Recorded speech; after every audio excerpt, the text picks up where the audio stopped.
Okay, there's a couple people here. I think I'm gonna start getting ready to go. Hello, I'm Carly Smallbird, and I haven't streamed for a while, which, as it turns out, so a few months ago, Hello, Ranaplaka, welcome to the chat. We're gonna be streaming a relatively new visual novel today. So it does have some content warnings, so I'm gonna, like, put them up somewhere. That would be the one thing that I should have thought to do before doing this, but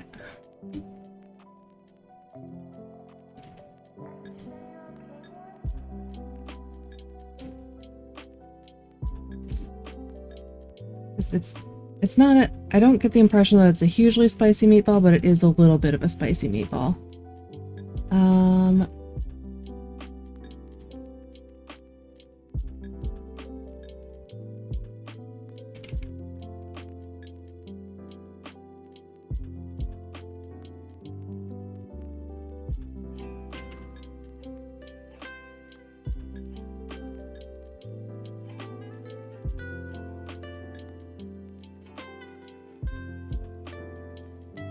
But yeah, so for those of you who haven't necessarily been party to this, I lost my job a few months ago, and I recently got a new job. And a few months ago when I was like, oh yeah, well, I guess I have all this time off. I can use it to do cool stuff like stream a bunch more and do stuff like that and like really get more experience streaming and stream more fun things. And then I did a little bit of that, and then I didn't really do it anymore because I became very tired, because it turns out doing job interviews is exhausting. I should have known this, and yet.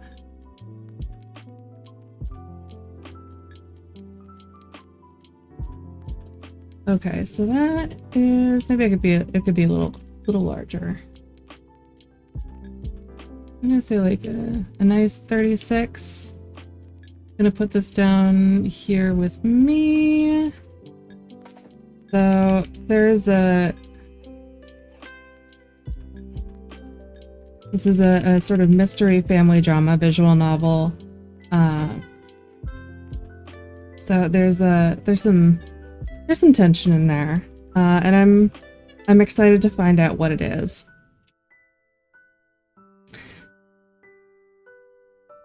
So yeah, anyway, I'm excited to get back to streaming.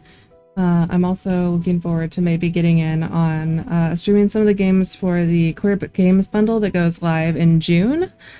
So maybe I'll see me streaming some of those. But anyway, I've had this open for a bit, and I really like the menu music. I'm just, it's just very soothing. It's nice sounds.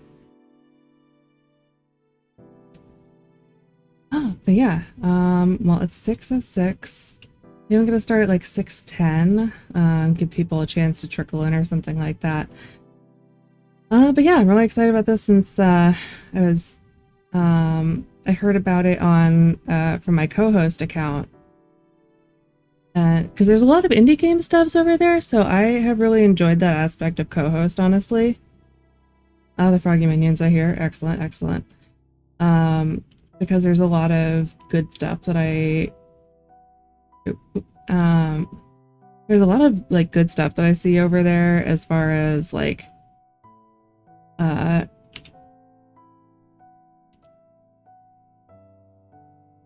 new games people are coming out with, and that kind of thing. So it's just really nice to get to see some of that like right off the bat.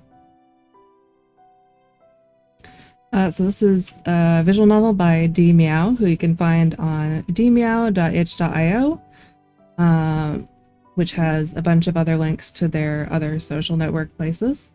They're also dmeow on co-host if you want to look them up and follow the rest of their work.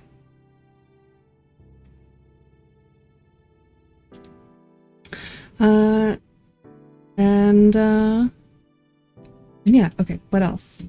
Is there anything else I need to get out of the way before starting?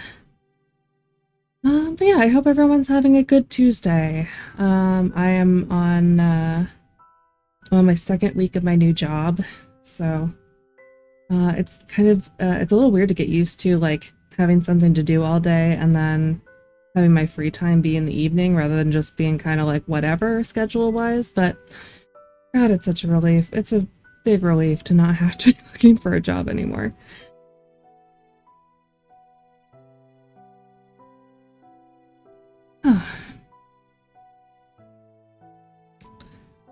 So yeah, so hopefully I'm going for like I'm. Oh, congratulations on getting your Texas La Omertosa.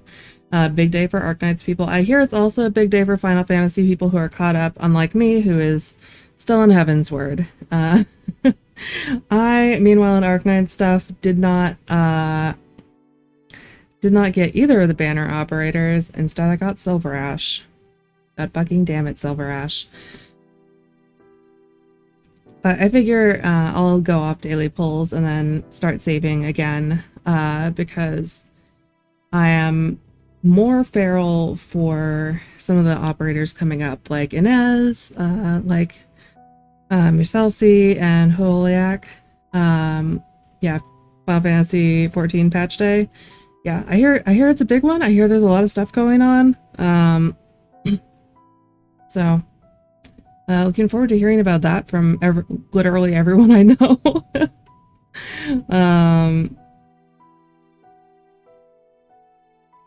And looking forward to maybe doing that in like, I don't know, like a year or something like that. When I get back to when I'm actually ever caught up. I will not be caught up. Honestly, it's a little relaxing to be like a patch behind or whatever, so we'll see. Anyway, so that's 6:10, so I'm gonna get started. Let's see.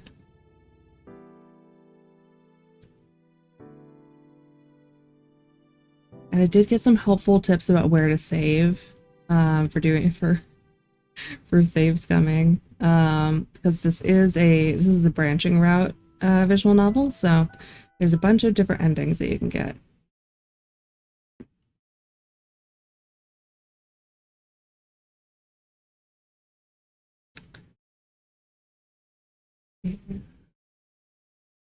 All right.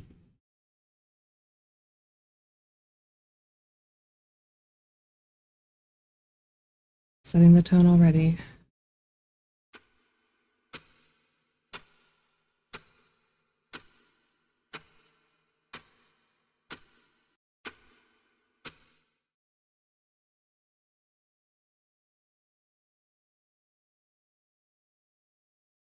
The theater.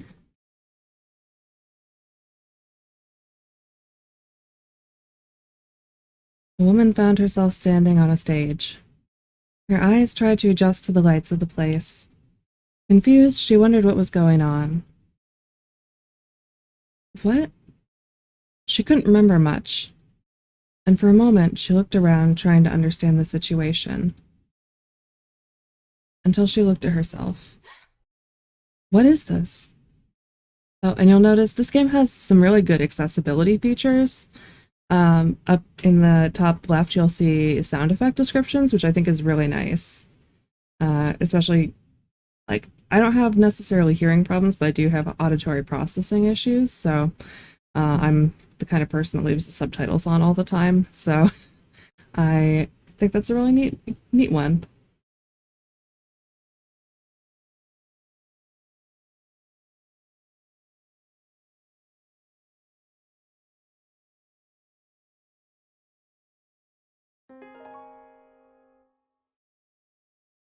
It was a beautiful, curious dress.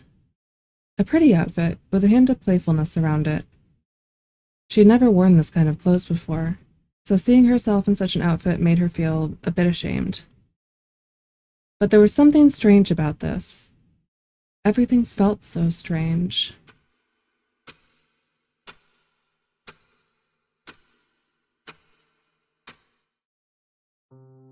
A theater. It was the stage of a theater.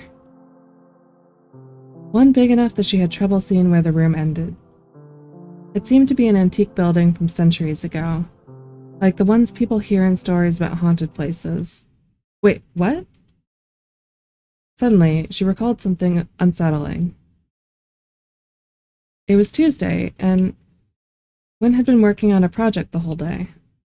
Since the job was important, she decided to finish it that very same day. That's why she didn't go outside, not even once. In other words, that day she never left the house. So how...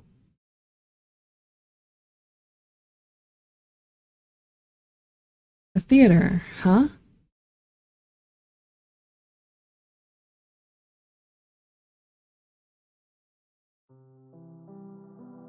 She'd never been fond of theaters. It's not that she didn't enjoy watching plays. On the contrary, the stories put on stage with so much effort and dedication would never trouble her. It was the other way around. It was the play behind the scenes.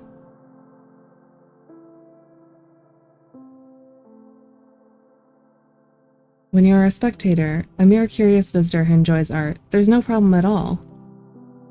But if you're one of the actors, then anything can become a problem. How you look, how you pronounce, how you move, everything you do, everything you don't do. Everything is seen and criticized by absolutely everyone. And knowing all that, as an actor, you have to act as if you were perfect. From the very beginning to the very end. But I've never been an actor. Never been interested in acting either. So why am I thinking about all this? Something was off. This wasn't about acting.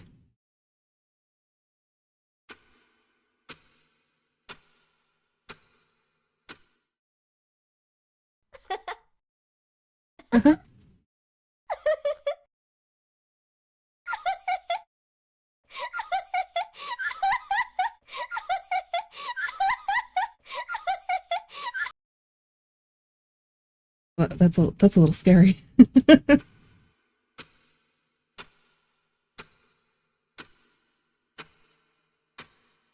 I understand now.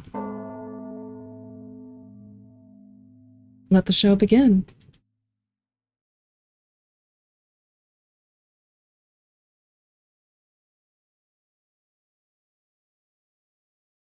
A woman appeared on the stage of a theater. Her eyes were closed as if she was thinking of what to say to the audience. An audience that was nowhere to be seen.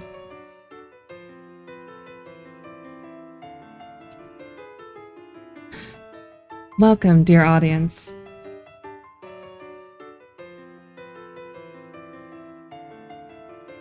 The play you're about to see is nothing more than a common story, one that I'm sure you've seen many times. Always as an observer, never as the protagonist. So with that said, in this story, I'm not the protagonist either. And since I'm not the protagonist, I can't do anything to change the story. Please, keep that thought in mind. Because after the play, it's useless to regret it. On a cloudy night, I met her.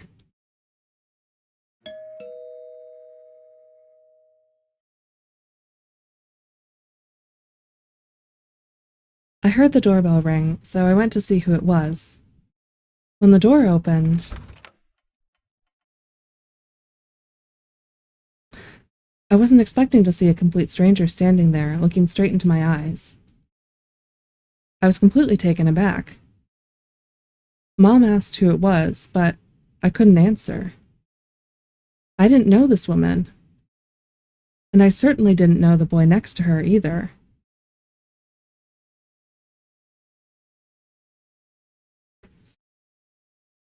Alba. Let's call her Alba.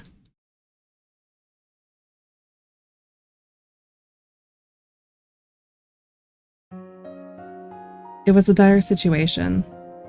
Alba had nowhere else to go, and she desperately needed a place to stay for her and her son. I understood that, but not to sound insensitive. But they were strangers. We knew nothing about them. Nothing about her. But, to my surprise, Mom let them in. And so, they began living with us.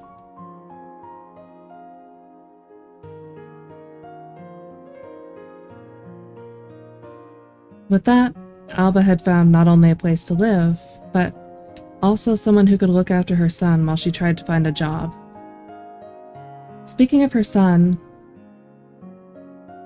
that boy was incredibly sweet to everyone.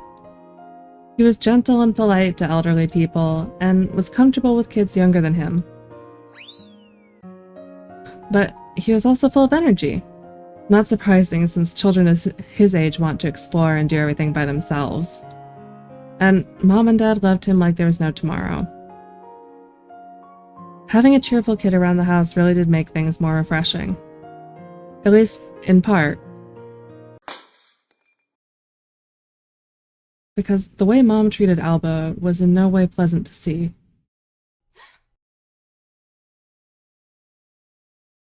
After 5 months of living with us, Mom and Dad still treated her like a stranger. Or, more accurately, like she wasn't even there. They only acknowledged her when it came to her duties: cleaning, cooking, doing laundry, and so on. Everything a mother should do for her son. And every time she made a mistake, Mom made sure she understood how incompetent she was.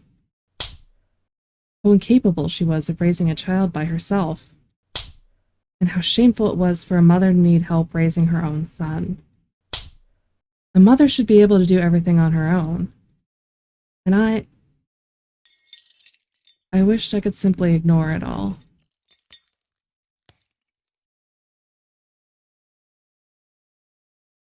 Alba told us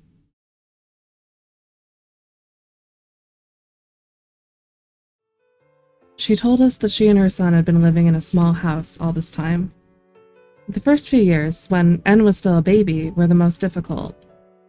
He wasn't the type of baby who cried a lot, but sometimes he would scream loudly when he wanted attention. The only help she received was from her father. It was him who gave her the house in the first place, and at the end of every month, he sent her money to cover some basic needs. That was more than enough to be grateful for during that time. After 2 years, Alba finally found a stable full-time job. Because of that, she had no other choice but to hire a babysitter for her son. Everything was fine for the next few years. She earned enough to pay for a private kindergarten and then elementary school. Everything was fine. Oh, that's a cool effect. Until the company she worked at for 5 years fired her, along with another 76 workers. Oh, this hurts. Without any previous notice. Oh God. Here I was just talking about my unemployment at the beginning of the stream. Oh, pain Pecco. What's more, the compensation they all received wasn't nearly as much as they should have received after working there for years. There were massive protests outside the building. Some asked for their job back, others asked for proper compensation, but everyone demanded an explanation behind the mass firing. It was a scandal that attracted national attention, and since there were so many irregularities, some were even preparing to sue the company.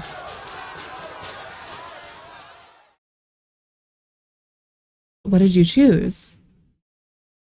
It took her years to find that job. So, of course, she didn't want to lose it. Either way, it didn't matter in the end. After a couple weeks, the company filed to the public records for bankruptcy. In other words, Alba wouldn't get her job back because the company was about to disappear. Some of her colleagues were preparing to sue the now former executives of the company, but that would take years to resolve. Until then, Alba was back where she started. But that wasn't her only worry. I was terrified of Mom.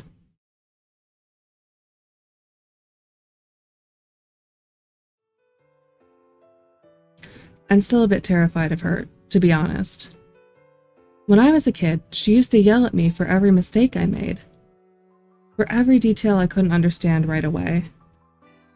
I was slow to understand things, and no one had the patience to teach me one step at a time. And when something happened and it wasn't my fault, I was still responsible for it. Why? Because there's no way my brother was at fault when Mom wasn't there. I was the only woman at home. And because of that, I was the only one responsible for everything and everyone there. Even though my brother was the eldest by 2 years, I was told I had to take care of him because I was the woman of the house. And he took advantage of it.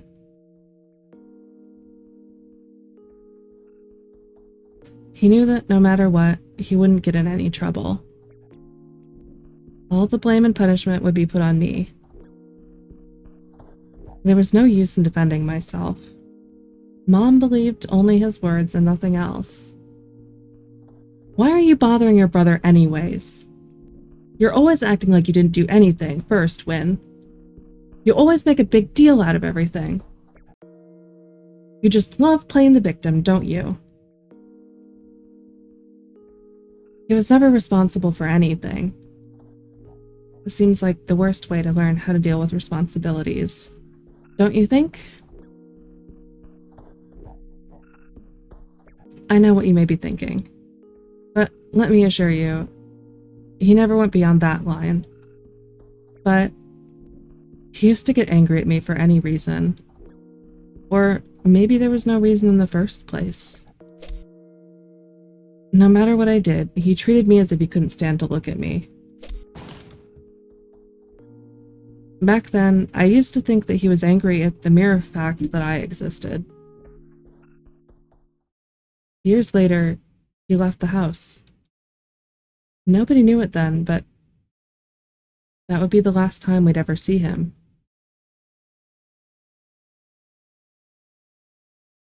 She was the same age as I. One day, Alba's father told her they needed to talk, urgently. This isn't good, she thought. When he came to her house, the first words she heard were, "I'm sorry for not telling you this before." At first, it was just mild headaches, nothing out of the ordinary. She said it would simply go away.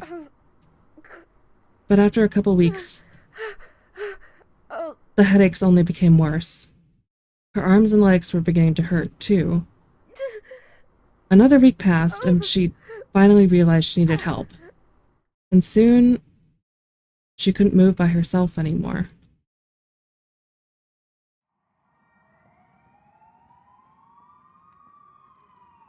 By then, the condition of Alba's mother had worsened to the point where she needed to be hospitalized. That surprised Alba. She didn't know what to feel. Or more like she couldn't understand what she was feeling after hearing all that. Because a month ago, the same woman that was now lying down on a hospital bed had called Alba saying she wanted to visit her, asking if she could go and see her. And Alba refused.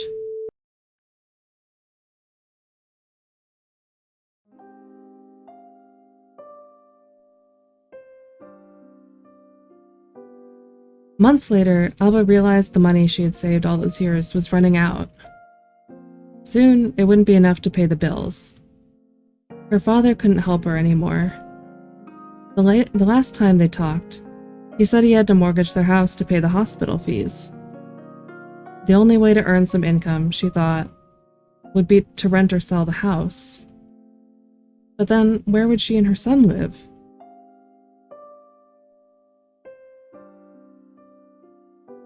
I asked her why she didn't go back with her father.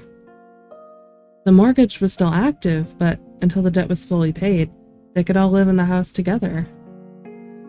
In the worst case, if they lost the house in the future, Alba would have probably found a stable job by then to sustain them. I realize now that was a hurtful and sensitive question.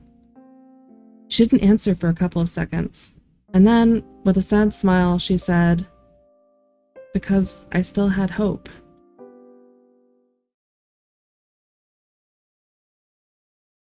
You know, I absolutely adore the name N. But I told him we didn't have to use it, even if I won the bet. The other name was cute, too.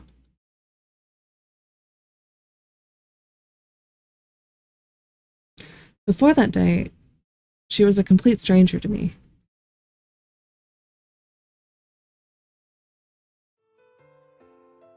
But after 5 months of living together, we began to get along. I have to say, the way this game uses sound and the sound cues is just really tight. Really just very effective. Even if I spent most of the time playing or talking with her son, for some reason, I always felt more comfortable with kids than with other adults. And with N, I felt like another kid enjoying fun games like hide and seek, and singing songs from cartoons. Even teaching him origami was fun to do. I was enjoying the childhood I never had until I saw it. Hey, wait a second. What's wrong? I think that was the first time I realized it clearly.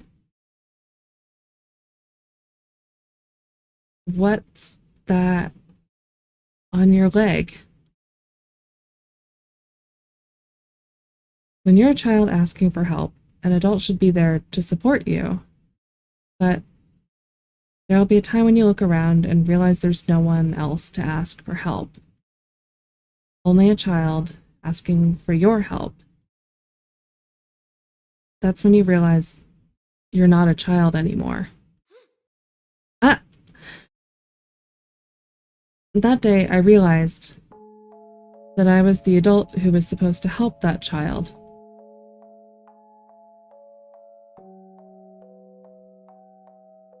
Bruises. One of the biggest ones was on his right leg. He tried to cover it with his clothes, but it didn't work. It was as if he was trying to think of a credible answer to that. Those are bruises? No, these are, I just fell. And, he was getting more and more nervous. And I was praying that it wasn't what I was thinking. And did someone do this to you?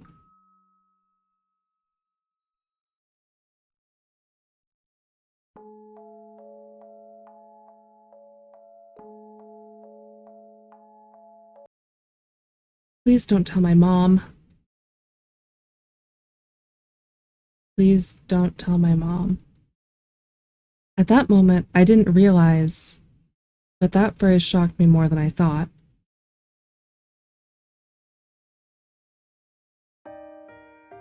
Fortunately, Alba found a job again. And a month later, she found a decent place to live. The rent wasn't too expensive, and there was enough space for both of them. When they left, I never saw them again.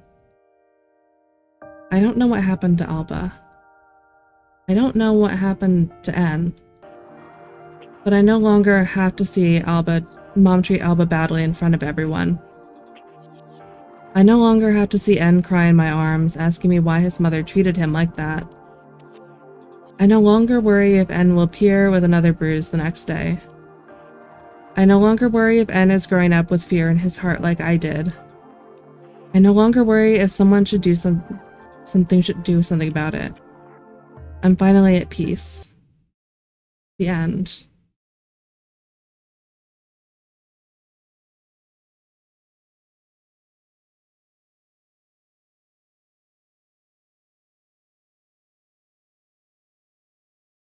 That's the end of the play.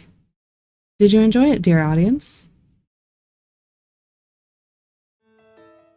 Even though she was alone in that room, more and more whispers were beginning to be heard. Yes, that's really how it ends. Not every story ends with a happy smile, you know. You don't like it? Well, that's to be expected. Sadly, people can't see the beauty of something they don't quite understand. And instead of trying to comprehend it, they simply reject it and blame others as an excuse for their incompetence.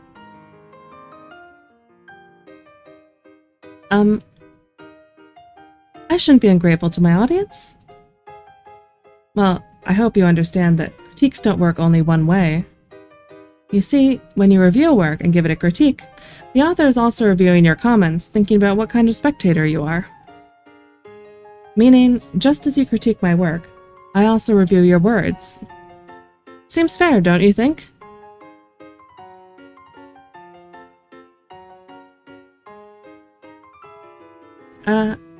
I understand now. It seems many of you don't like the story. Because of me. I wasn't expecting to become so popular all of a sudden.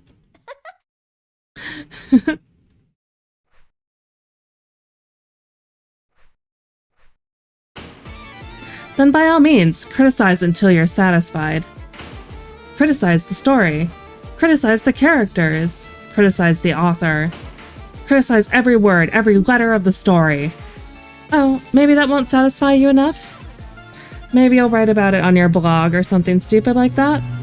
It won't change anything, but you'll probably feel a lot better. As if you had accomplished justice by just venting your anger online. Do whatever you please. Because nothing you do will change the story. Didn't you hear what I said at the beginning? This story is nothing more than one among many.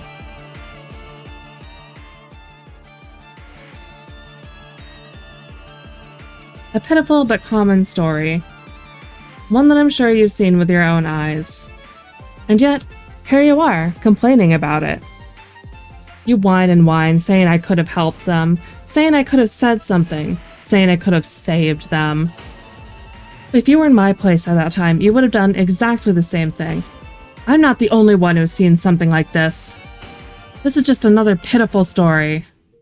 And I'm sure you know this as well. Because you've seen it too, haven't you?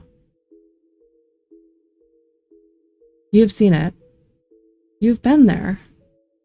You've been me. Most likely, you've seen it in your own family. And what did you do? What did you do? I'm not asking what you wanted to do. I'm asking what you really did then. As I thought, nothing.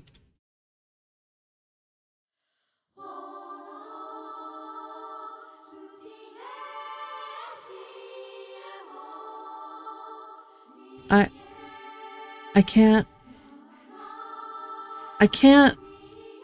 I can't do this. I don't want to. But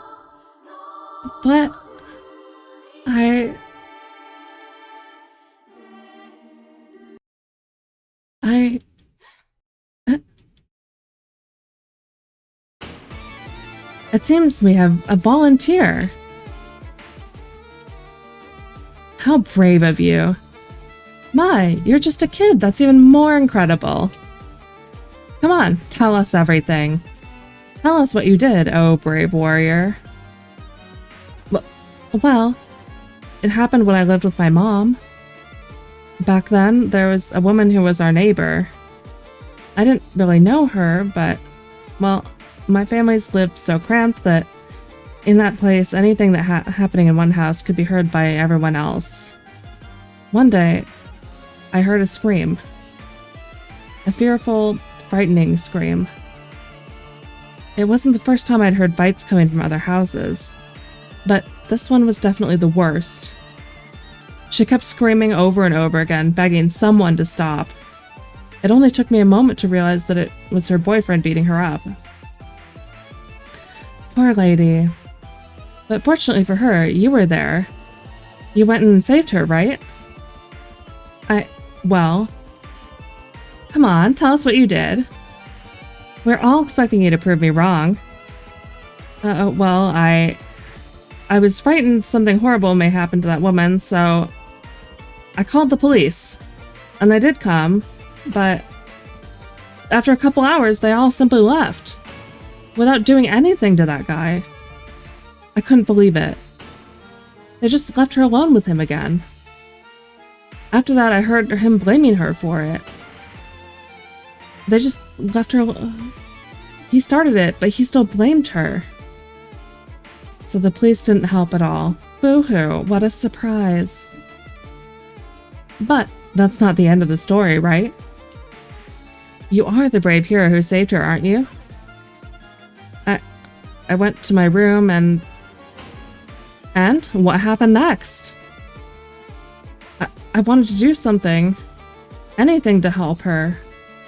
But I was so scared and I thought maybe someone else would do something about it. I mean, the screams were so loud, nobody could say they didn't hear them. But I waited and waited. Nobody did anything. But I tried my best. I really tried.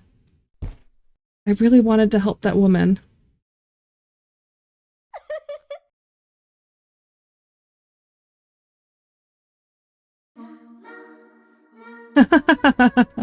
So I was right after all. That's it? That's your brave story? Oh, that was so disappointing. You just made yourself look stupid now. We were all expecting some heroic feat, and instead we just got a pathetic excuse for a so-called hero. I never called myself a hero. I did everything I could. I tried to help her. I really did. But I didn't know what else to do. Besides, if my mom found out what I did, she would have... In other words, better her than me. No, that's not what I said. I tried to, but the police didn't help at all. What was I supposed to do? And what if she protected him? I saw it on TV. There are women like that. You try to help them, but they only protect their abusive boyfriends. It only makes you look like the bad guy if you help them. But you don't know that. You're just assuming that so you'd feel better about not doing anything. And even if that were the case, does that mean you were doing it so she would recognize your help? I thought you did it because you wanted to help her, regardless of whether she appreciated it or not. Poor woman. You can't expect someone to denounce the violence they've been suffering for years so easily. For a battered woman to say, yes, he beat me, is like a death sentence. But didn't I make everything worse then? It would have been better if I hadn't done anything at all. Maybe that woman wouldn't have suffered because of me.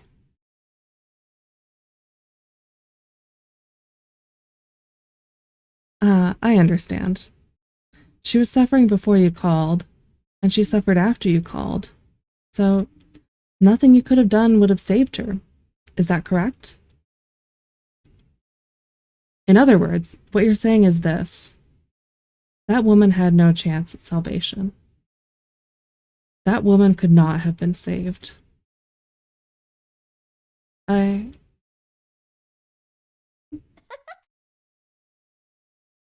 If I were her, I would have preferred you to be direct from the beginning.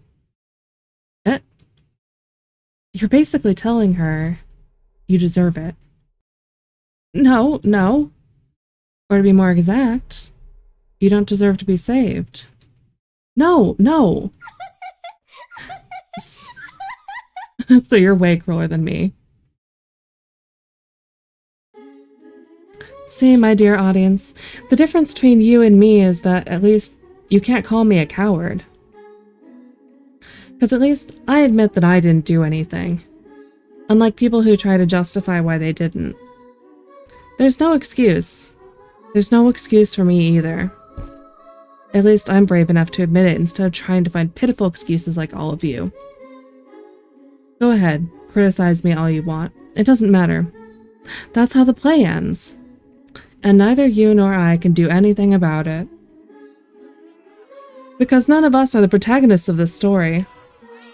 And since we're not the protagonists, we can't change the story. The stage lights turned off one by one, and what began with a few whispers became a loud uproar from an angry, crowded audience. The exit is right at the corner. Thank you and good night.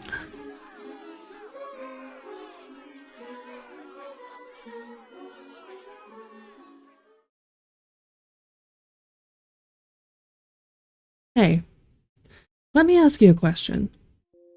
Would you rather live knowing 3 ugly truths or 1 beautiful lie? Just joking. You don't have to answer. Hey, let's change the question a little bit. Say, would you rather tell 3 ugly truths or 1 beautiful lie? Do you understand the consequences it'll have on others' lives? Do you accept that responsibility? No, that's not it. What I really want to know is, until now, how many lies have you found?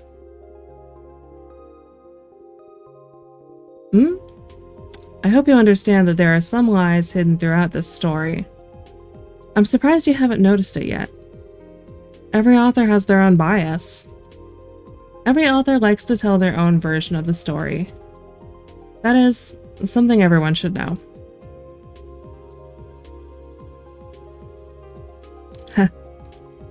Don't worry. I'll help you. What kind of host would I be if I didn't? After all, as the protagonist, it's my duty to help the readers. So, here's my advice. Some lies are in such plain sight that you don't even need to look further. As for others, you need to look for them in the past.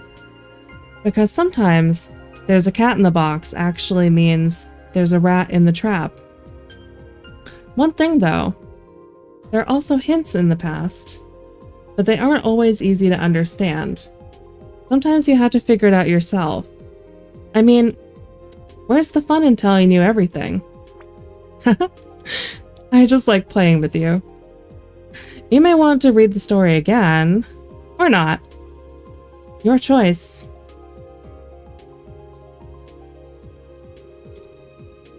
Okay, so I'm gonna save here.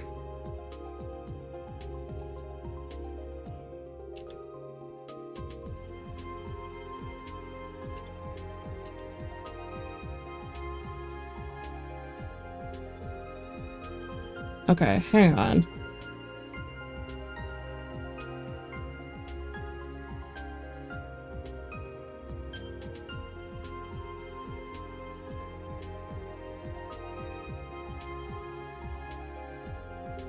Okay. Alright then. Maybe you do know all the answers already. Or you're just good at guessing. So, how many lies did you find? Oh,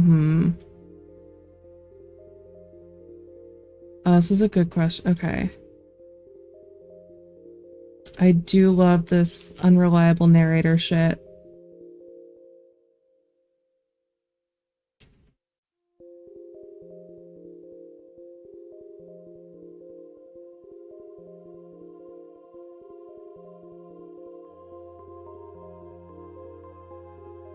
God, I'm like, I don't know if it's going to be a small number or a big number. What if it's more than 10? How many exactly?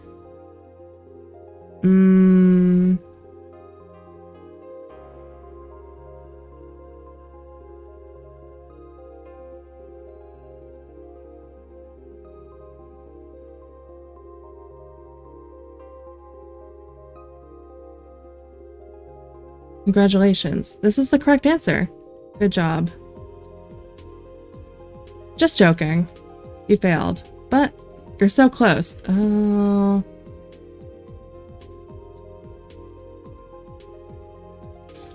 Okay, I'm told that I should keep clicking on the 13 for funsies. But you're close.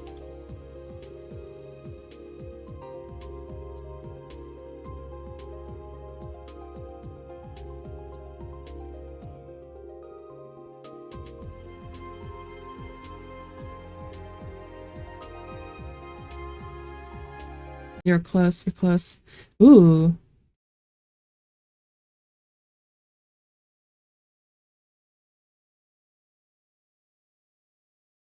what's...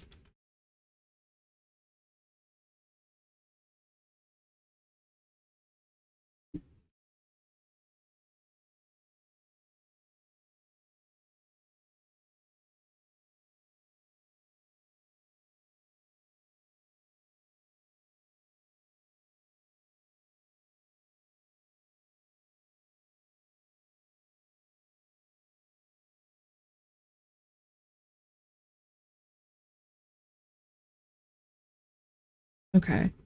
I think I successfully managed to unlock something secret. Let me see if it's actually in my game folder.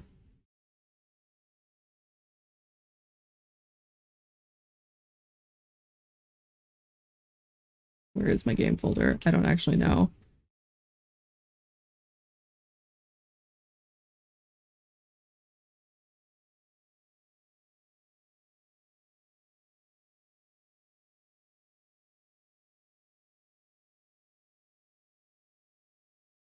Game in your file directory.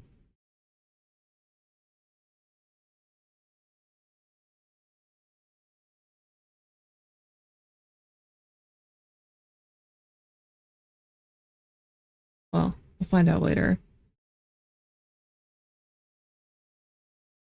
Okay.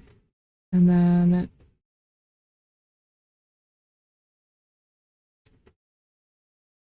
I don't know. I'm gonna say 16. Okay, even if I say this is the correct answer, you still have to name every single lie you found. Do you really want to name every single lie one by one? No, I don't. For one, I thought you were gonna say yes. I mean, that sounds tedious even to me. Phew. But now you know there are 16 lies throughout the story so far, which means someone has been lying to you this whole time. I wonder if the number 816 means something. From now on, the story will take another turn. And I can assure you, there are more lies ahead. I'm the one making sure of that. Let's see if you can name every single lie before the story ends. It's a bet then. See ya. Mm, who am I? What are you talking about? You already know who I am. Who I am. Who I am. Who I am. Ah, nos vemos.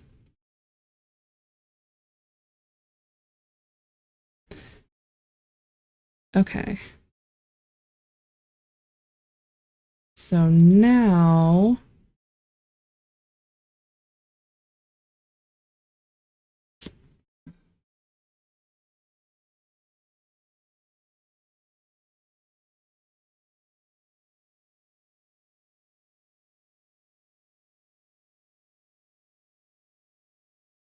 Okay. Let's go back to this one.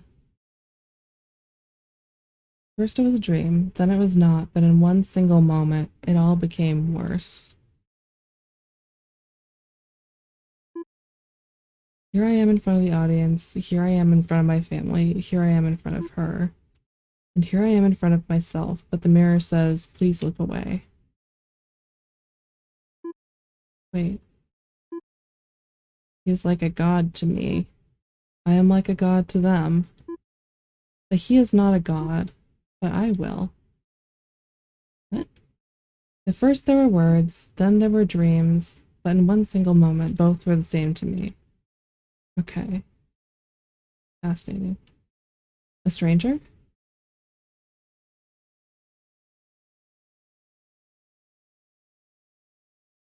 Suddenly, the loud noise disappeared in a blink of an eye, leaving complete silence. It was only disrupted by a stranger's voice. Huh? Before that day, she was a complete stranger to me. We knew nothing about them, nothing about her. Oh wait, is everything that was colored in a lie?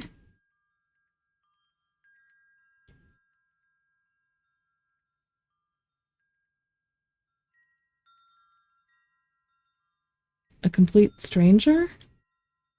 Was I a complete stranger to you?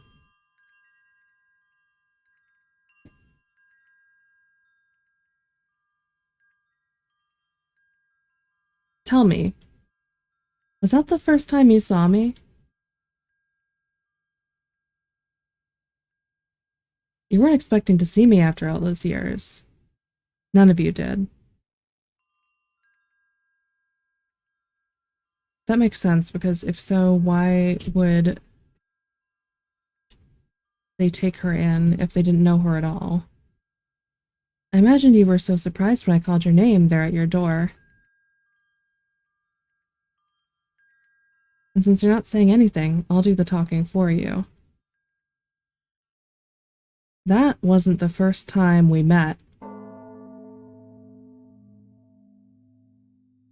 At that time, I was still a child.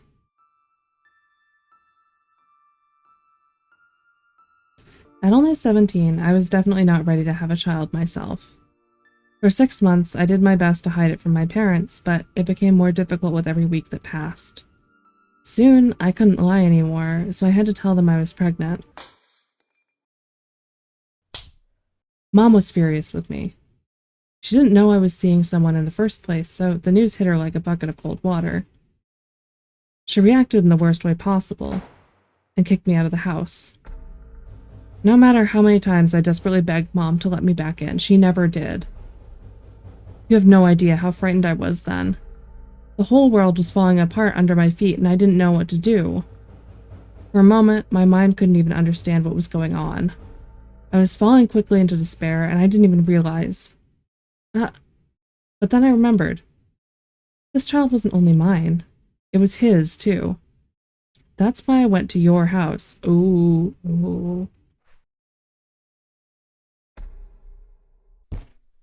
I didn't even care that he left me without saying a word. I just didn't want to go through all this alone. And that's when I met you. You were also the same age as me, so I doubt you've forgotten me so easily. And I also met your family. Such a happy and caring family I found. I often wondered if going to your house was better or worse than trying to reason with Mom. I guess it's true what they say. Better the devil you know than the devil you don't. When your mother treated me like I was nothing in front of you, even though I was pregnant. What did you do? What did you do? Don't tell me you don't remember, because I know you do. You were standing right in front of me and did absolutely nothing. You even avoided looking at me. I was suffering right in front of you, and you simply stayed there doing nothing. As if I didn't need someone to reassure me that everything will be okay. No, you just stayed there, pretending I didn't exist. Just like everyone else in your damn family. And somehow I'm to blame here?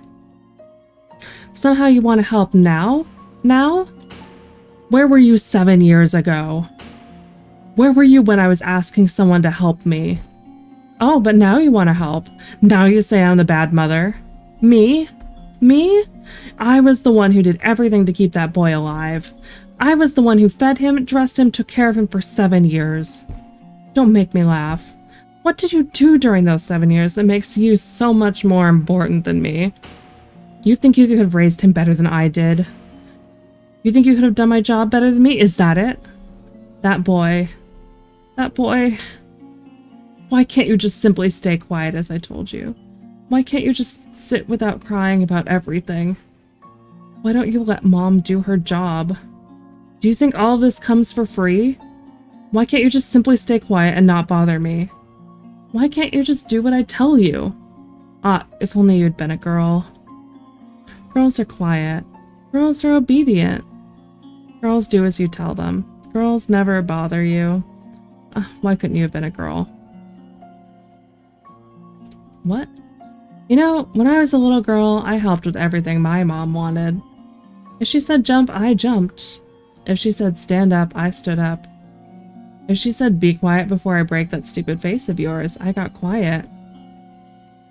My mother was a great woman. But she was harsh. Oh, way too harsh. though nothing compared to yours. But thanks to her, I can handle everything life throws against me. That's why I'm worried about her. She's about to leave this world before I can tell her my greatest secret. A secret I've been keeping from her since I was a child. She cannot leave this world before I tell her my most private secret. Mom, what's happening? Well, I hope you suffer the most in your next life, bitch.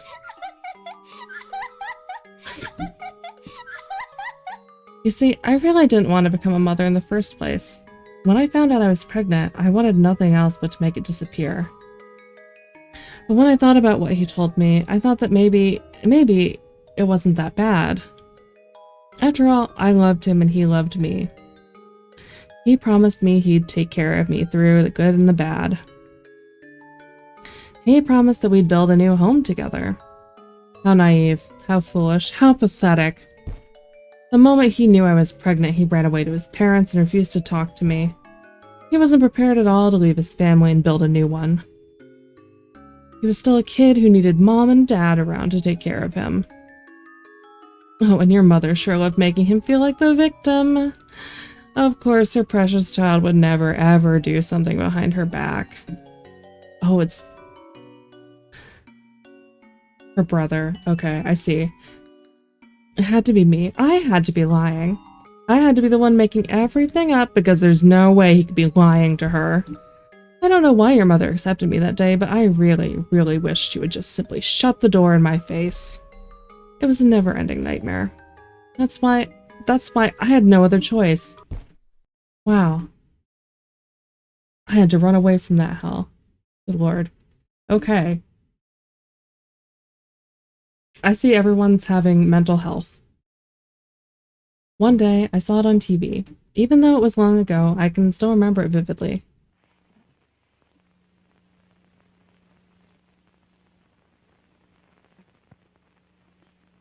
It was a TV show. A man who lived in the crude world of violence. A man who was feared by many. A man who made people disappear for money. A man who forced others to follow his bloody commands. A man who was, in the truest sense of the word, a bad guy, returned home where his older mother waited for him with open arms and a gentle smile. He hugged her with a truly happy smile. It wasn't an act. He was really glad his mother was there for him. At first, I was confused, not only by his sudden change of attitude, but his mother's reaction, too.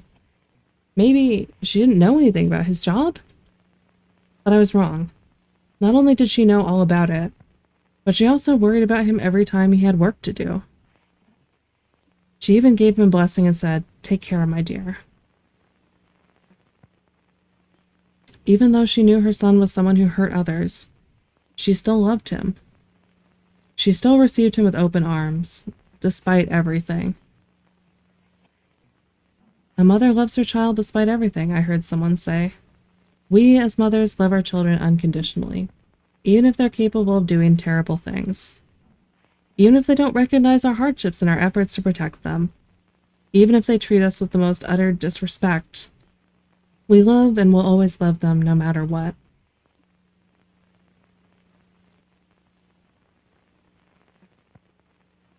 After that, I couldn't get that scene out of my head.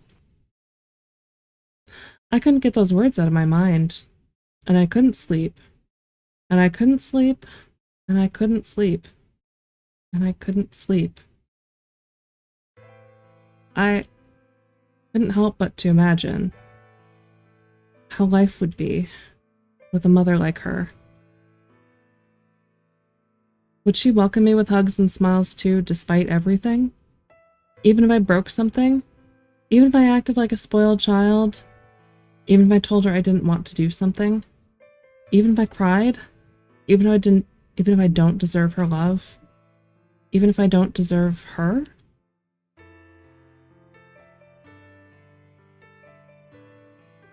A mother loves her child despite everything. A mother loves her child despite their bad actions. Then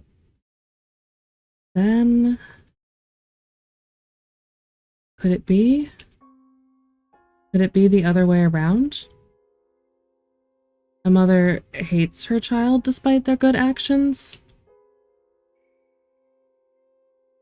Wait, maybe the bad guy on TV, despite his cruel actions against others, maybe deep down he was actually a good person? Turn it around. Despite all the good things they can do for others, deep down, a good guy can actually be a cruel, horrible person? Then that means a horrible person can do good things. Turn it around. A good person can do horrible things.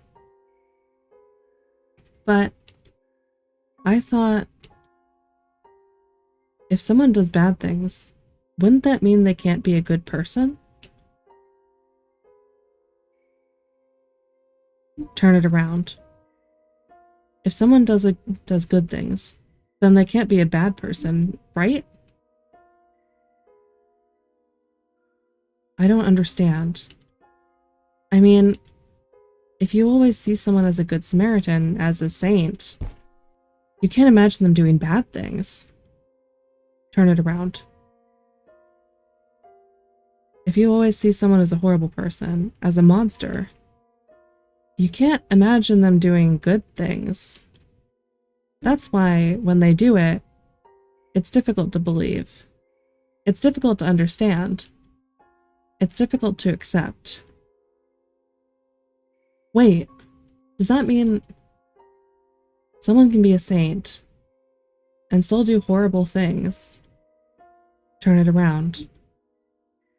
Someone can be a monster and still do good things. But if you're a saint, then why do you do horrible things? If you're a monster, then why do you do good things? He's a monster. He's a monster, isn't he? He threatened others. He murdered people. He didn't pity anyone. What else could be called if he's not a monster? He is a monster. Then why? Why is she still waiting for him? Doesn't she realize the kind of person he is? Why does she still love him? Why? Why?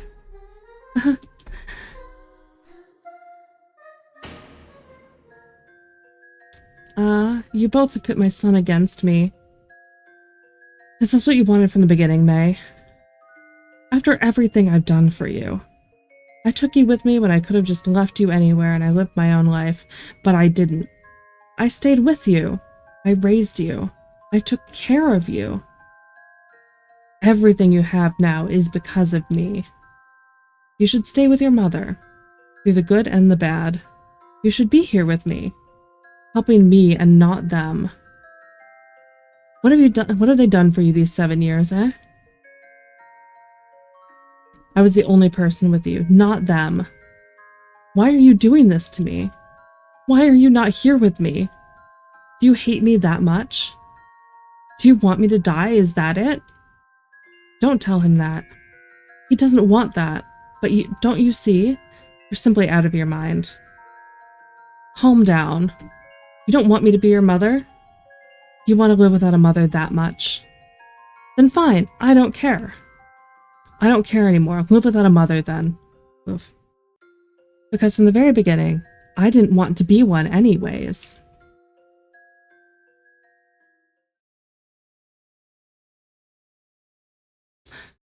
Why would you love someone who is nothing but a monster?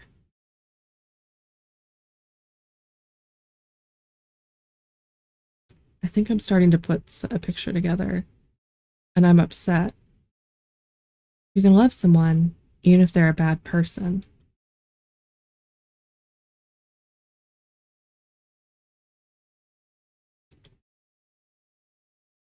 You can love someone even if they're a bad person? Turn it around. You can hate someone even if they're a good person. Ah, wait. If that's true, then it doesn't matter at all. It doesn't matter if they're good or bad. It doesn't matter how many good or horrible things they've done. It doesn't matter if they're a saint or a monster. In the end, it doesn't depend on them. It never did. If you love them, if you hate them, it doesn't depend on them. It depends on you. A mother loved her son despite his bad actions, because she's not a monster.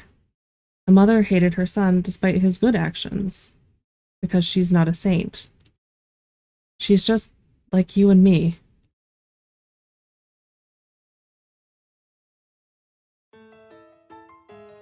I'm not the protagonist, so I can't do anything to change the story. What? At least I'm brave enough to admit it. What are you talking about? Are you an idiot? Of course you are. Of course you are, you idiot.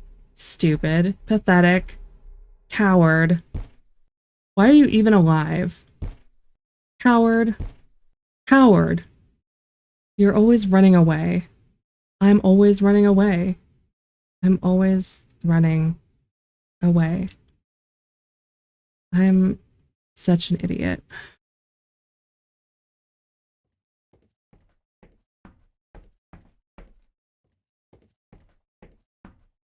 Oh, I like these transitions. Sorry, every now and then I get, it's like, break from narration to admire game design. Honestly, like, I can tell that these are photographs processed to be, like, background, like, to kind of more like illustrations. And I think it just works really well. Like, whatever the, like, posterization level is here, it absolutely just turned out great.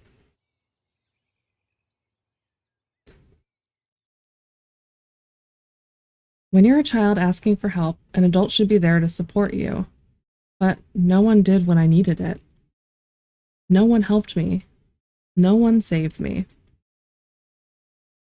Then why do I have to do it then? Why does it have to be me? Why don't I have to be the protagonist of this pitiful story? I'm not a hero. I'm not the superhero of an action comic. I don't have superpowers that'll solve everything. I don't want to do this. There's no one else. There are 730 billion people in the world. There has to be someone willing to help him. No one did it for you. No one saved you. No one will do it for him. Why me? Why me? Why does it have to be me? No. No! Hey, we're at the end of our tour. As for our last act, you'll get to see the greatest attraction of the place. You'll get the one and only opportunity to see the deadliest creature in the world. Please, look at it.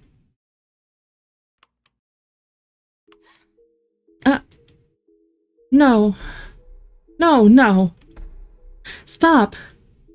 Someone is crying. It's a little girl. No.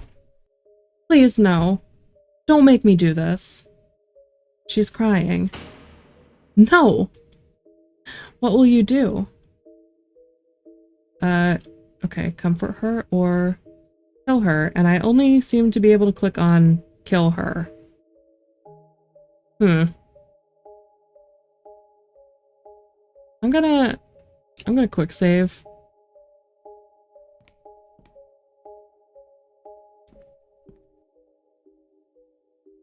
Kill me. Yeah. You die, you won't suffer anymore. Right? You won't suffer anything that's yet to come. You won't feel the pain that awaits you. It's better if you just disappear. I'll make it quick. You won't feel anything. It's okay. Huh? It's okay. It's all right. Uh, uh, uh. What? Why didn't I die then? Why didn't I die? I should have died then. Why didn't I die? Why didn't I die? The sound at the end. Yeah, I'm like, Jesus. Ah. Adults pride themselves on not acting like spoiled children, but when a child is in need, we simply stay in silence and do nothing. Then what's the point of calling ourselves adults if we're still acting like scared little kids? Since when did becoming an adult mean becoming a coward? Since when did becoming an adult mean being cruel to others? Since when did becoming an adult mean losing yourself to despair? I refuse to become another adult like that. Being an adult shouldn't be like this. But in the end, aren't I the same? Aren't I the same? I'm a coward. I'm a coward just like everyone else. I don't want to do this. I can't handle this anymore. I can't handle this anymore. Why does it have to be me? Why can't I just be someone nobody will remember? An extra that could disappear without anyone noticing? I don't want this. I never asked for this. I don't want this burden on me. Please, someone come and save us. Please, someone come and save me. I don't want him to suffer the same thing I did. How many times has this child suffered in front of me? Did he think it was normal? Did he think it was okay? Did he think it was his fault? How many times did she beat him while I did nothing? How many times did he see the violence in that house while nobody did anything? What am I doing? What are you doing? This isn't my fault. This isn't my fault. I don't want to do it. I don't want to. Why can't I help him? Why can't I see him? Why? I can't help him. I can't. The stars are falling. I can't do it. I can't. Stop. The stars are falling. I can't take it anymore. I can't take it. Let it end. Let it end. Just end this. I just want this to end. Stars are falling. Just end. My nightmare. Just end. My suffering. End it. Now. The stars are falling. I can't help him. The stars are falling. I don't want to be the protagonist. The stars are falling. I don't want to be here. The stars are falling. I don't want to live.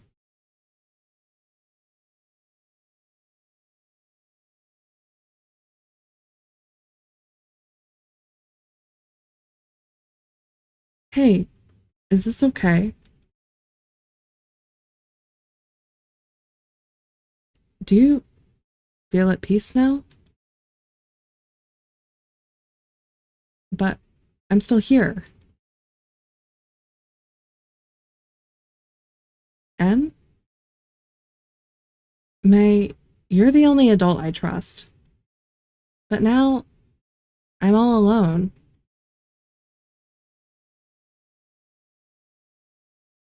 If you're gone, then... should I go with you as well? No. You can't do that. You can't do that. Not you. Oh God. Oh God, what was I thinking? You don't look good. Eh? As always, you're making a big deal out of everything. Sis. What? You're always trying to solve everyone's problems, even if nobody asked you to do it.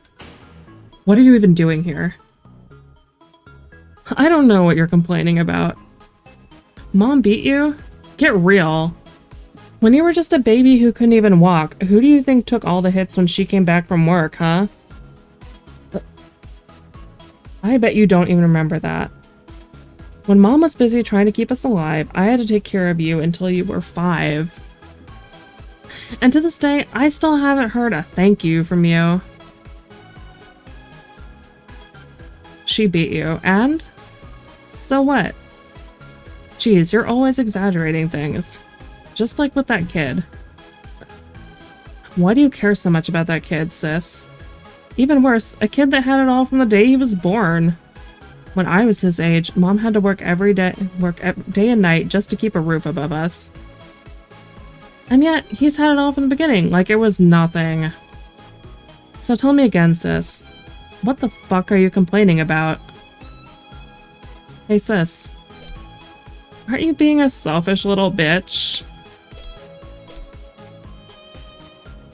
There's so many people suffering in the world, and you only care for that one kid who doesn't even have it all that bad. He has a house, he has clothes, he has food, he is alive. What else does he need? I don't give a shit about how his mom treats him. If he can walk with his own 2 legs through the door, then he's fine. Hey, hold on a sec. Now that I think about it, something doesn't fit your logic. If you were so worried about that kid, why didn't you tell Mom about it? If she had known what Alba was doing to her precious boy, you know she wouldn't have hesitated to put her in her place. So why don't you tell her?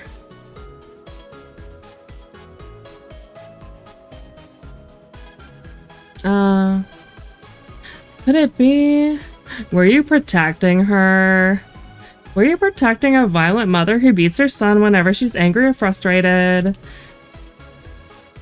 Then how can you go and call Mom abusive when you protect an abuser behind your back?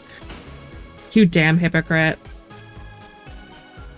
Sis, you know Mom could have easily taken Anne and kicked Alba out of the house for what she did years ago, right? But you see, Mom has a big heart, and even after what happened, she let her live there again. So tell me now, what kind of monster does that, huh?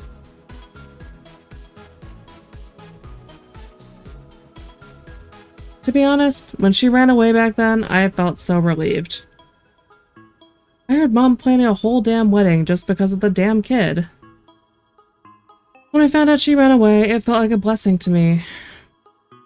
That kid cried over and over again, like a stupid broken record.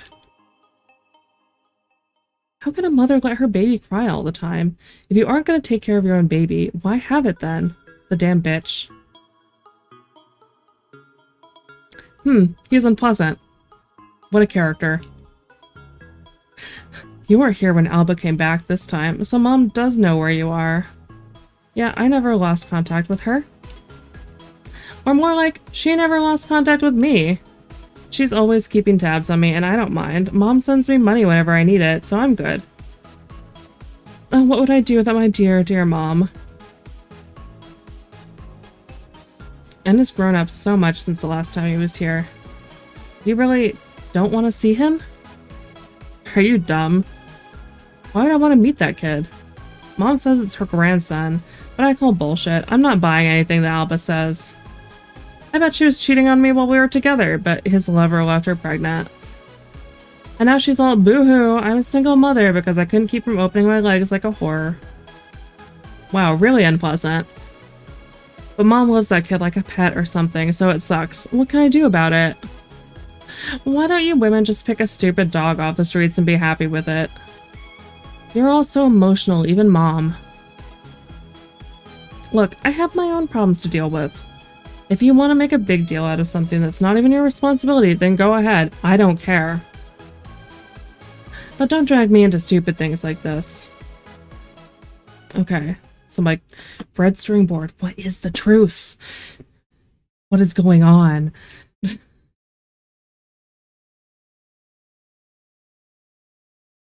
I guess you're right. So you finally see it. Yeah, I agree. Mom should have picked a dog off the streets instead of having you. Tell me, big bro. Where are you? Where are you? Didn't you know? Everyone here is waiting for your return. Everyone is so sad that you're not here that they put posters with your face around the streets. They're even willing to give a reward to anyone who has any news about you. People are so worried about you that even the media is helping, showing your face regularly on TV. We're all doing everything we can with the hope that someone might recognize you. Everyone is waiting for you. Jesus, that's a photorealistic eye, and I don't like it. So tell me, where are you? Quit joking about it. You bitch.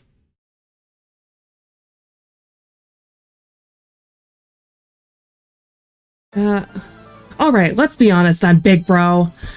Where are you? It's such a simple question, yet you refuse to answer it. You know damn well why. Yeah, I know it well. But until the last minute, I truly wanted to believe it wasn't true. No, that's not it. It wasn't for you. It was for myself. I didn't want to believe it, because that would mean I was also to blame for it. If I had spoken up about what you did to me all those years, I stayed quiet because I was scared to speak up, and because I'll carry this cross on my back for the rest of my life. When the first notice appeared at the door, Mom thought she could deal with it. A couple of calls to her friends to sweep it under the rug. But it appeared again, and again, and again. At least 4 women were suing you under the same pretense. Oh, but even then, Mom still believed she could handle the mistakes of her child. But the last straw came from a mother crying for her daughter. Because this time, the prosecution was suing you for murder. A femicide. The media was all over the case because she was the daughter of a minister. Mom was pissed off when she found out who the victim was. Her father wasn't even looking for justice. He just wanted to have his hands on your neck. The only reason you're alive is that Mom's been buying your time, but for how long? You're her nightmare now. The only person truly cared about you can't do anything without everyone watching her every move. The only person that truly cared about you can't do anything without everyone watching. It's only a matter of time before the police finds out she's been sending you money. Oh, this is like... Yeah, this is... How can you believe all of this nonsense when there's not a single bit of proof? There is one. What? Me. What? How could I not believe you beat them up whenever you got angry if you did the same to me? Do you even need me to show my scars? How could I not believe you could murder someone when I had felt the same terror myself? There were times I truly believed you wanted to kill me. You don't know how frightened I was when I realized I was living under the same roof with someone that could murder me anytime. When I saw the news on TV that you were the prime suspect of a murder, and I saw who the victim was, the only thing I could think was, it could have been me. It could have been her. Sis, I'm warning you. You were always in trouble. You even spent 6 months in the detention center when you were just a kid. And even then, Mom thought you just needed a slap on the wrist and nothing else. She really couldn't see the monster she was raising. Sis, I won't answer with words anymore. Ah, that's how it's always been, isn't it? That's how it's always been. How many times did you beat me? How many times did you yell at me for no reason? How many times did I get bruises over my body when you couldn't control yourself? I don't care. I don't care anymore. Beat me if you want. Beat me. Punch me. Kick me. I won't back down. I won't shut up. I won't be quiet anymore. I'm tired of being scared. I'm tired of being hurt like this. I'm tired of you. I won't shut up. I don't care how much you beat me because I won't shut up. Hit me all you can because even if I die, I'll talk. One way or another. Everyone will know the kind of man that you are. And now, our special report of the night. Even though we've just started the new year, the number of femicides has increased quickly. Since January, there's been 24 cases so far, and February isn't even over yet. Nonetheless, the dmeow movement is still strong. The movement has encouraged women to denounce the violence they've been suffering for years or the abuse that happened many years ago. A case that has brought a lot of attention is the case of Maya Corey, the daughter of the Minister of Justice. If you have any information regarding this man, please call the police immediately. He is the main suspect of the femicide of Maya Corey and is yet to be found. After the tragic event, it was revealed that he had been sued by 4 other women for physical and psychological violence, but they were later dismissed without any prior investigation. Now, with the case of Maya Corey in the public eye, the police and the prosecution are blaming each other for dismissing the previous cases. Several police officers have been fired, and the recently elected Attorney General has resigned due to a news report revealing he helped cover for the suspect in one of these cases when he was a district attorney. In the middle of the scandal, the sister of the still fugitive, Redacted, has decided to step forward to reveal details about the past cases, while also revealing her own case of abuse. She is said to hold vital information that would help catch the suspect. Not only that, but she claims that the ex-Attorney General came to her house to talk with her mother about the suspect. She is also filing a lawsuit against her brother for personal injury, physical and psychological violence, and worst of all, attempted femicide. She has also declared that she will testify in court if any of the victims' families wish, and she will support their claims. No one related to the family had decided to speak up about anything until now. I'm sorry. To all my brother's victims, I'm sorry for taking so long to speak out. Because of me, many of you suffered in silence, not finding the help you needed. I'll understand if you don't believe anything I say, but at the very least, I want you all to know that I believe you. I believe all of you, because I've also been a victim of his actions ever since I was a kid. My whole life is a nightmare because of him, and my mom always covering for him. I was so scared to speak up, and to be honest, I'm still scared of him. I'm still scared of her. Forgive me for tearing up, but I can't talk about this without crying. I can't stop shaking when I talk about it. But even if I'm afraid, even if my legs are shaking, even if I'm crying nonstop, believe me when I tell you, I will stand in court. I will testify for Myra. You all deserve justice. Myra deserves justice. He will be brought to jail.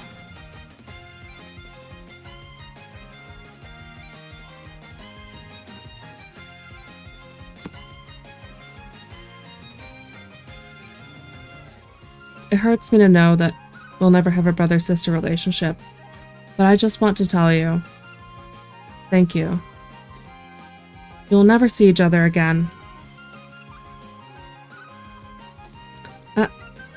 What is...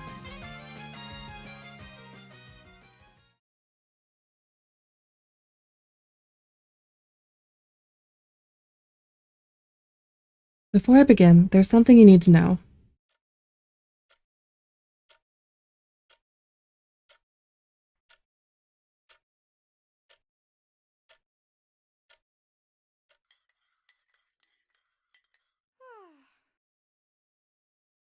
Otherwise, you won't understand why. Why things got out of control that day.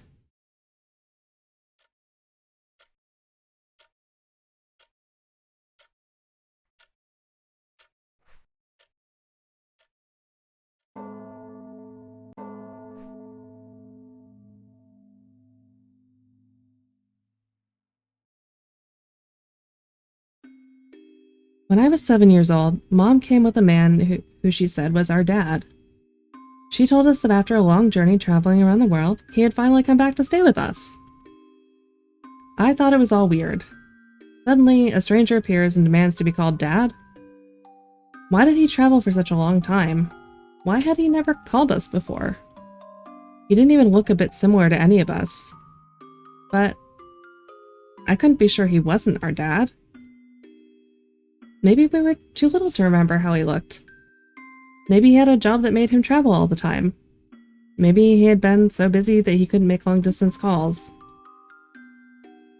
Or maybe I just wanted to believe he really was our dad. Despite all my restless doubts, I was actually happy to have another parent in the house. Someone who wasn't Mom. That was enough for me. But to my brother, the arrival of our dad was the best news ever. He was elated, euphoric. He was beyond happy that his dad was finally back after such a long time. I don't know if he really believed the whole deal, or just like me, he wanted to believe it was him. Either way, our dad was finally home. Only, as you can imagine, it wasn't really our dad.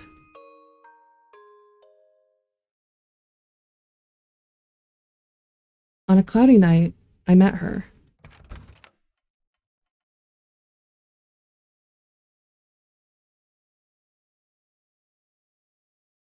I was completely taken aback. She was standing there looking straight into my eyes, her gaze piercing through my soul. And when Mom saw her, I thought Mom would throw her out without even hesitating. It was the woman who tried to ruin her son, after all. But after one long minute, Mom did exactly the opposite of what she would usually do. She said, "Yes, come in. I'll help you." That was also the first time I saw Mom and Dad arguing. "Are you mad? Why would you let her live here? Didn't you say yourself that she was lying and tricking your son? Then why are you acting like this now? What has gotten into you? You're not acting like yourself." Dad had never questioned Mom's decisions before.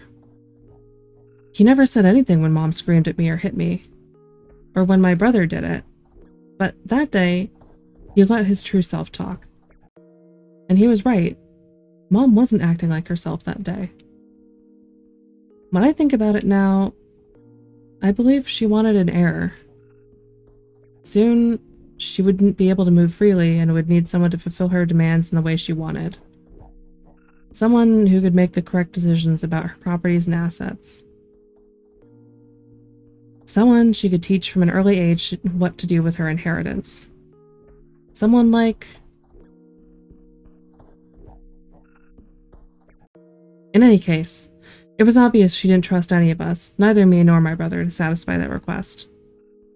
Or maybe, just maybe, even if it was for a brief second, she felt compassion towards someone who had gone through the same experience as her. Dad was furious. My brother was also surprised and confused by her decision. Needless to say, Mom surprised everyone in the family that day. "And what about the baby? Who's going to take care of it? Do you even think of that? I'm done with that, you hear me? I'm done with taking care of someone else's child. I'm not going through that again." Again? I already have enough with these two, and now you want me to take care of another one? No, I'm not going through that ever again. What do you mean by that? Dad? Hold on, what did you just say? Ask your mother, because I'm out of this. I swear, if you let that girl in this house, I'm leaving. What are you guys talking about? What's with the again? What the fuck is going on here? There was a big discussion after that, even louder than before.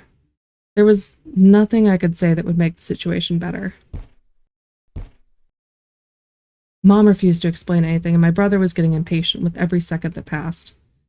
The situation got to a point where he was getting furious at Dad and Mom. That's the only time I've seen him angry at her. And then, she finally snapped. "He is not your father, you damn idiot. Don't you see it? Your goddamn father ran away after she was born. So don't you dare blame me when I did everything I could to maintain you both all by myself for 7 years. I did everything a mother could have done to raise you well, and this is how you repay me, you ungrateful stupid boy. You think I wanted all of this? You think I wanted your father to run away? God, sometimes you really are dumb. I wish she would have stopped at that point. Because then she looked at me and said, if my family hadn't known I was pregnant already, I would have never had you. If I suddenly appeared without a baby at the end of 9 months, they would have suspected I had aborted. And I know that they wouldn't have hesitated to call the police on me. I wasn't going to risk my life in jail just because of a mistake. I knew it. I knew it. I knew it. Deep down, I always knew it. I knew Mom didn't want me from the beginning. But to hear those words from your own mother, I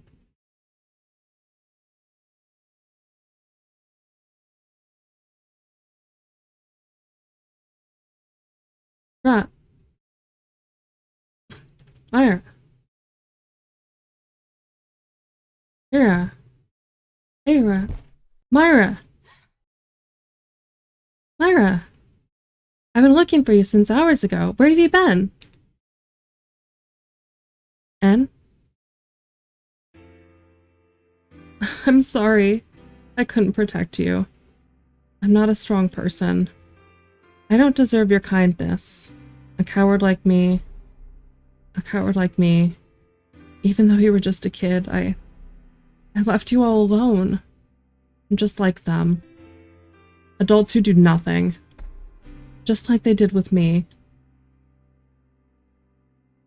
Myra, what are you talking about? You did help me. Don't you remember what happened that day at the garden? What? You really don't remember? Here, let me show you. Oh, shoot.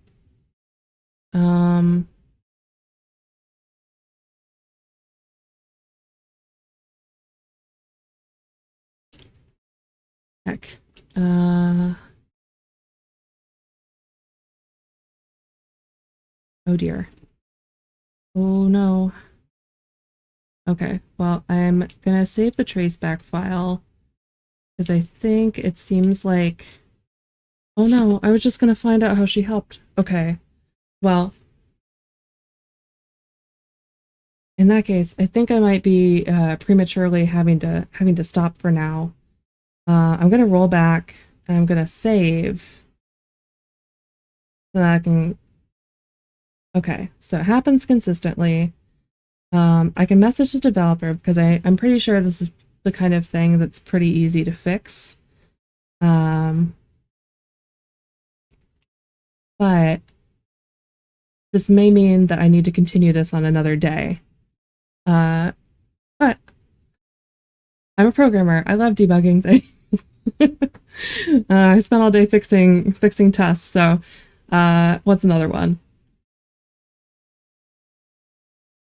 But yeah, but I hope, well, so far, that's also, I've been doing a lot of reading because I've been talking consistently for like an hour 45. So, number one, I'm impressed with myself. Number two, I hope I'm doing the voices okay. Because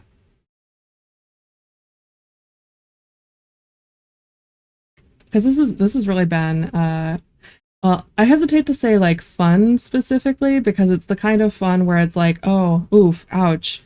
I just got punched in the face in my motions, but damned if it doesn't. Okay, I'm gonna quit for now, go back to the main menu. Yeah, it really has been a journey, and yeah, I really like the format personally, where it's like it's very much framing a story and then trying to sort of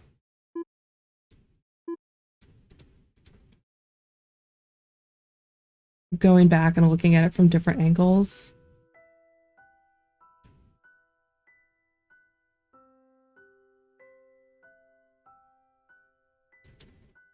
And I really think that's a very cool, it's sort of like a, it's not quite like a Rashomon kind of thing, but a little similar in terms of that kind of storytelling format.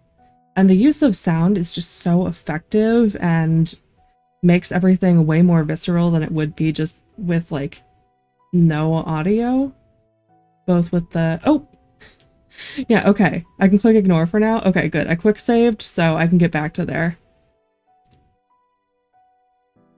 Wait, where's my quick save? Oh yeah, no worries. I was like, heck. Game developer in chat, guys. Everyone say hello and thank you. Okay. I think I'm in the final act. Here, let me show you. And I can ignore. Oh, beautiful. Okay. I didn't know that. I was like, can I ignore this? I don't know if it's ignorable. Okay, great. We're back on. We're rolling. But yeah, the use of sound just makes everything like hit that much harder. So I do a little bit of game development myself, and I'm gonna have to like, I'm keeping that in my back pocket as like a thing to remember. Please don't tell my mom.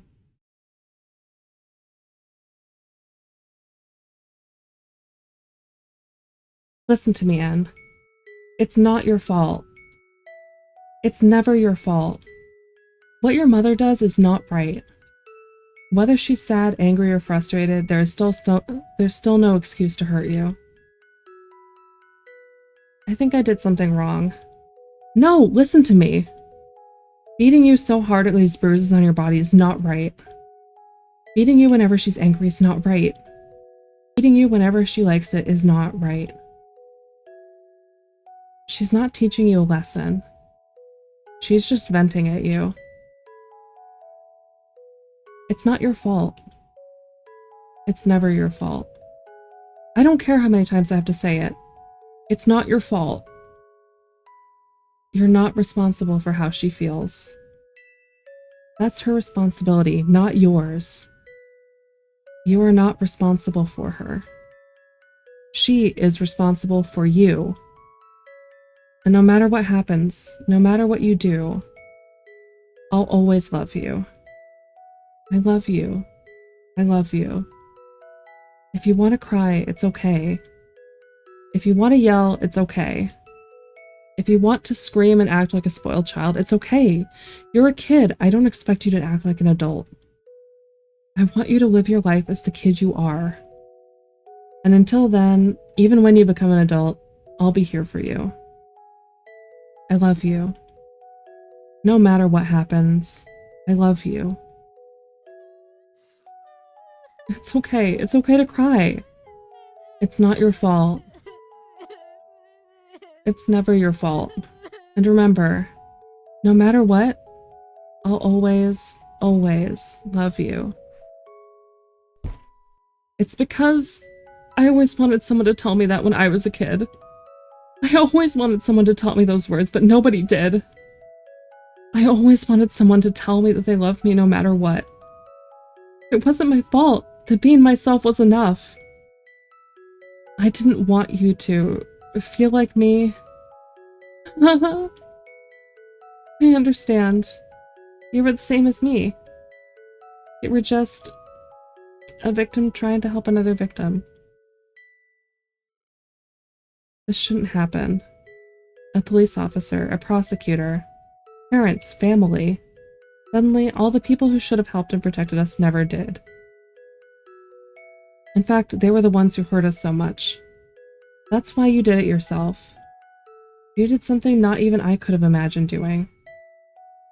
I don't think I could have done what you did. You don't have to. You're just a child. You don't have to do it. I'm not a child anymore. Whether I like it or not, I'm an adult now.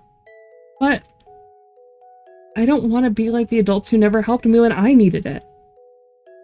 That's why, at least, I wanted to tell you the words I always wanted someone to tell me. I know. Don't cry, Myra. And do you forgive me? I'll understand if you never do. I just want you to know that even if you don't, I'll always, always be your family. I'll always be your aunt. Even if I get mad at you, I'll never stop being your aunt, okay? Okay. I feel a little bit embarrassed now. And I honestly don't feel like you did something wrong. I mean, you were just trying to help me the best you could. Besides, thanks to you, I can make an origami swan now. May, you are the only adult I trust. I didn't know there were fun adults you could play games with. And watch cartoons, too. If you hadn't been in that house, it would have been really boring and lonely, so thanks. Oh, but you haven't met my grandpa yet. He's another cool adult. He's so nice. I never got to see him that much, but trust me, he's really nice. I've heard of him, but I've never met him in person. Oh, you have to meet him. He's so cool. And now that we're moving in with him, it'll be a lot of fun. Hey, May. Did you know my dad? Why do you ask? It's just, nobody ever tells me anything about him. Mom used to say he was a horrible person and I should stay away from him. And Grandma said she doesn't have a son, and that was weird because I thought you had a brother. Well, I don't think you're ready to meet him yet. I don't want to sound harsh, but I think Alba was right when she told you that. He's not a good influence for you. I wouldn't want him to hurt you. Is he a criminal or something? Did he hurt other people?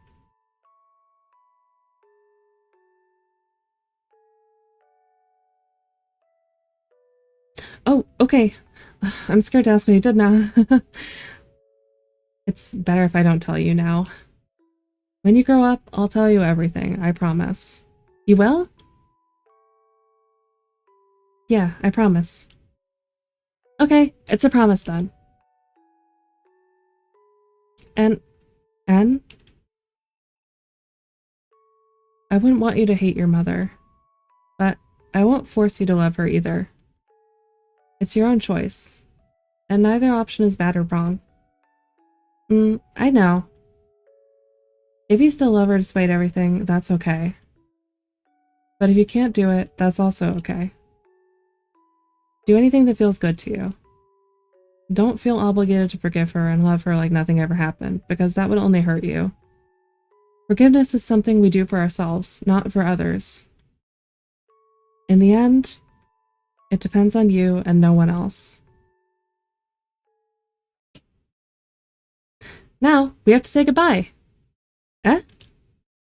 Myra, aren't you forgetting where we are?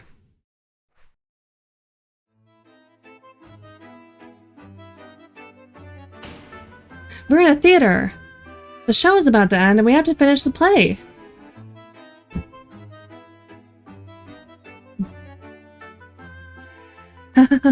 That's right, I forgot about that.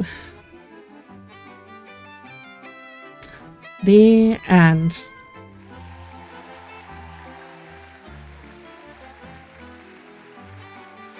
Oh.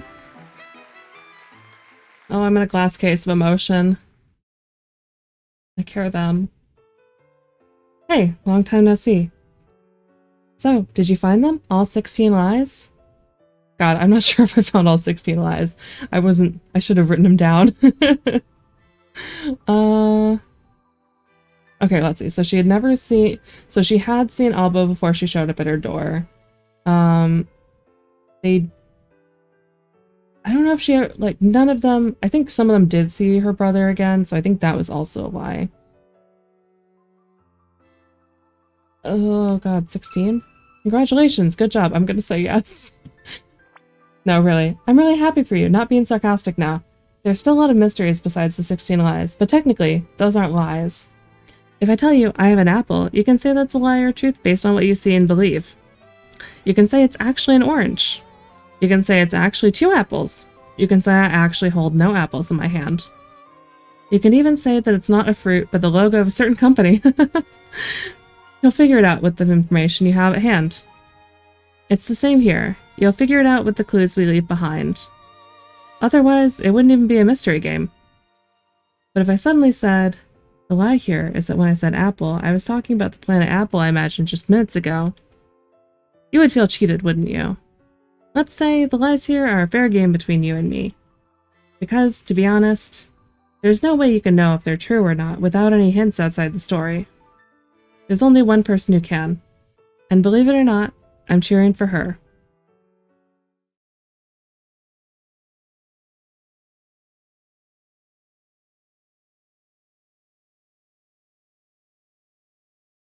Oh, by the way, don't forget, no matter what happens, life goes on.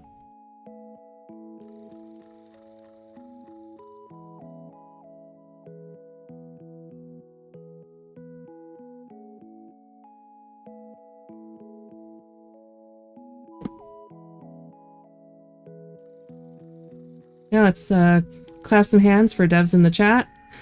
Thank you, Johan slash dmeow, for both like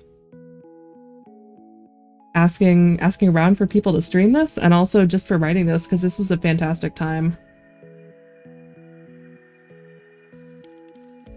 I think I'm definitely gonna have to like play through it again on my own time, just to like go through and see if I do spot all the lies specifically.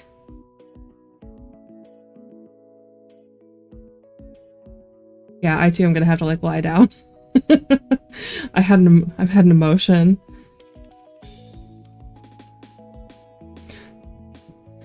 I was doing some acting, but also I was just leading into what I was actually feeling.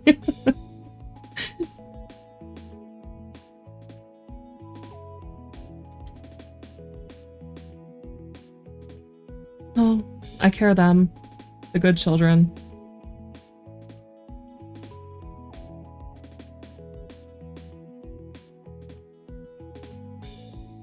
Yeah, if you want to download this game for yourself, dmeow.itch.io, you can find it there.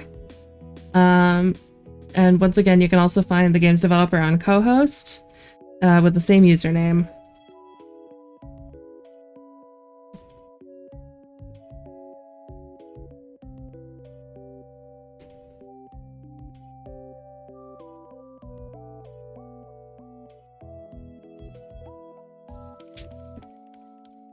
Yeah, and once again, I'm super delighted to be the first person to stream this, and also I hope it was, I hope I did the voice acting justice. I didn't read any of the script beforehand, so I was just reading it blind.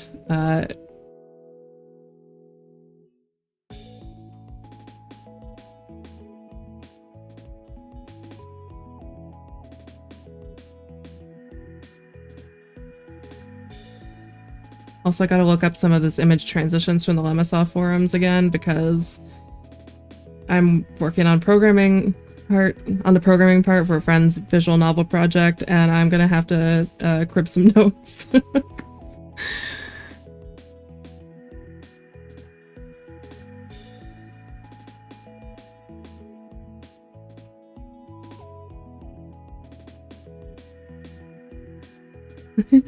Well, I'm really glad that I could do it for this then.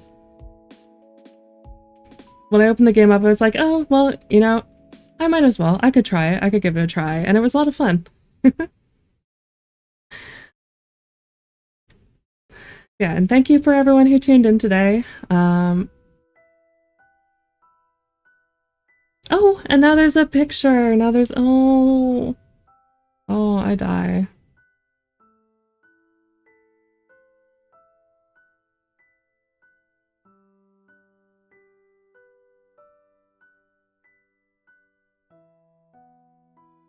What?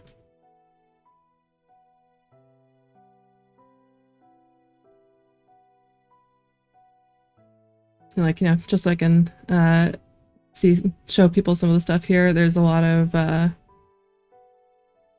great accessibility options for anyone who needs those. I just really like the sound effect captioning, so I'm gonna have to like remember that for the future as being really good tech. So let's see, and I think there was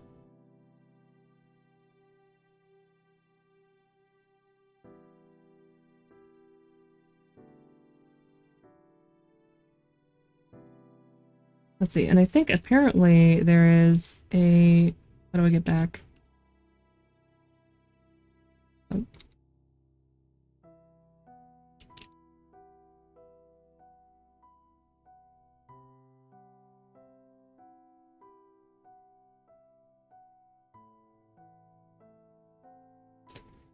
Oh. Yeah, thank you for everyone for tuning in. I also have to like go eat dinner now, and I'm very hungry. So But yeah, thank you for watching, and yeah, and I hope, you know, I'm glad people were able to come stop by, and I hope people go play the game for themselves, because it really is just very beautifully executed. So, bye for now, and hopefully I will be back sometime soon. I don't have any other streams planned right now, but maybe I will do some soon on the weekend. I don't know. We'll see. My schedule is a mess now because I work again. But yeah. Have a good night, everyone.